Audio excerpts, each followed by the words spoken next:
धनबाद शहर की प्रमुख सड़क संपर्क कड़ी गया पुल पर लगातार लग रहे भीषण जाम से परेशान आम जनता को राहत दिलाने की दिशा में प्रशासन ने सक्रियता दिखाई।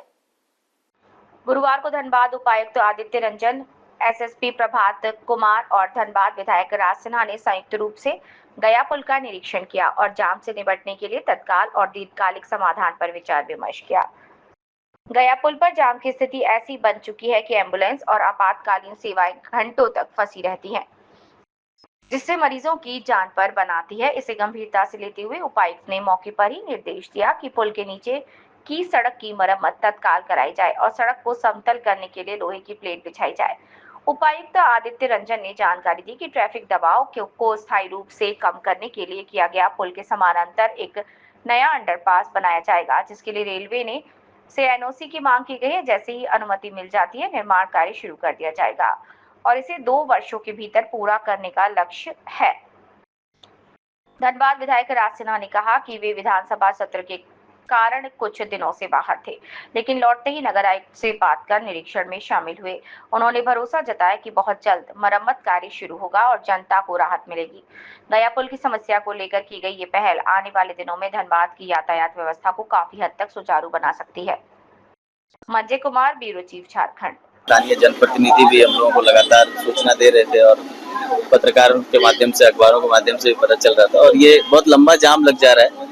तो हम लोग प्रॉपर ट्रैफिक के लिए भी एसएसपी ऑफिस से काफ़ी कोशिश हुई है, पर परमानेंट सॉल्यूशन के तौर पे हम लोग चाह रहे हैं कि इसमें हेक्सागोनल ब्लॉक लगा दें और लॉन्ग टर्म सॉल्यूशन ये है कि पानी का रिसाव यहाँ बंद नहीं हो रहा है, क्योंकि आसपास की ज़मीनें थोड़ी ऊंचाई पर है। हम लोग कोशिश कर रहे हैं कि लॉन्ग टर्म वो सॉल्यूशन इमीडिएट देखते हैं, भराई का काम चल रहा है, कोशिश करेंगे कि ये रास्ता सर समाधान है। एक तो अलग से एक रूट भी बन रहा है, उसका टाइमलाइन 1 से 2 साल है, वो राज्य सरकार की योजना है और बहुत महत्वाकांक्षी योजना है, बहुत सोच समझ के किया जा रहा है। तो आधी ट्रैफिक तो उधर चली जाएगी, पर वो 1 साल 1.5 साल लगेगा। उसमें इमीडिएट तौर पे हम लोग प्रयासरत हैं कि जो इमीडिएट व्यवस्था है उसमें पहले तो आजकल के लिए कुछ छोटी व्यवस्थाएं करें और इस रास्ते को हमेशा से अच्छा करने के लिए पेवर ब्लॉक जो लगेगा, जो हाई स्ट्रेंथ का होगा, ताकि गाड़ियां चल सके उसमें, ताकि पानी का रिसाव होने पर भी रोड खराब नहीं। कोशिश कर रहे हैं, जो नाला है दोनों साइड उसमें रेलवे का भी पानी आता है और सफाई का काम था वो हम लोग नगर निगम से कराए हैं। रेलवे भी सहयोग कर रहा है,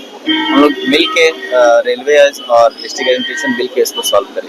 बजट का था, बजट रेलवे द्वारा डिमांड किया गया, वो हम लोग दे रहे हैं। रेलवे तुरंत काम शुरू करने के लिए उन्होंने आश्वस्त किया। मुझे लगता है वो लोग अभी बारिश की एक समस्या है, क्या बारिश के बाद का प्लान यहाँ किया नहीं, ये इमीडिएट एक सोल्यूशन तो अभी करेंगे इसी वीक में। लॉन्ग टर्म सोल्यूशन जो है बारिश के बाद टेंडर में नहीं था, विधानसभा में भी चला गया था, उसके वजह से थोड़ी देर हुई। लेकिन मैं जैसे ही रात में आया, सुबह यहाँ आकर के हमने देखा और नगर निगम से आरसीडी के कार्यपालक अभियंता से काफ़ी लंबी बातचीत भी हुई।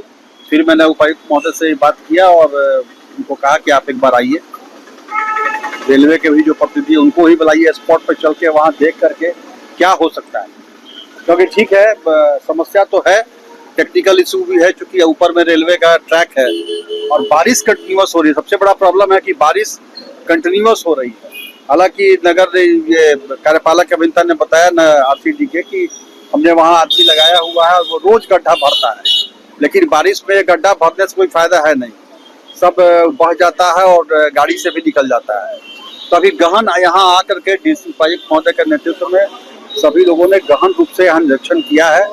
2 फेज में प्लान बना है। एक तो ट्रैफिक को भी यहाँ ठीक ढंग से देखना होगा, दूसरा तात्कालिक रूप में रेलवे से बात करके उनके पास आयरन शीट है, उसको बिछा करके जिससे कि थोड़ा स्पीड कम हो लेकिन स्मूथली गाड़ियाँ पार करते रहे, और उसके बाद इसको पूरा स्क्रैच करके और वो जो एक स्टोन का पेबर्स ब्लॉक टाइप का बना करके और बीच में, क्योंकि पानी भी रिस रहा है, तो जो भी पानी आए वो बीच में एक पतला सा नाली टाइप का बने, उससे वो पानी निकलता रहे और दोनों तरफ वो पेबर्स ब्लॉक जो मेटल वाला जो है, स्टोन वाला, वो लगे, जिससे कि ये वो, लेकिन वो तत्काल तो हो नहीं पाएगा, उसका एस्टिमेट वगैरह, और यह भी कहा गया कि आईटी वगैरह से भी अगर उसके विषय में विचार करना हो तो कर लिया जाए। तब तक ये दूसरा अंडरपास का काम शुरू होगा और जब वो रोड चालू होगा तो फिर इसका एक बड़ा काम इस पे करके एक तो ट्रैफिक भी बढ़ जाएगा और ये इस पे भी इसका पूरा स्क्रैच करके फिर से ढलाई करके ऊपर से मास्टिक वो जो पिचिंग होता है उसको करने के बाद ही ये परमानेंट सॉल्यूशन होगा। लेकिन मुझे लगता है कि अब ये आज जो शुरुआत हुआ है तो तात्कालिक तो कुछ राहत देने का प्रयास किया जाएगा,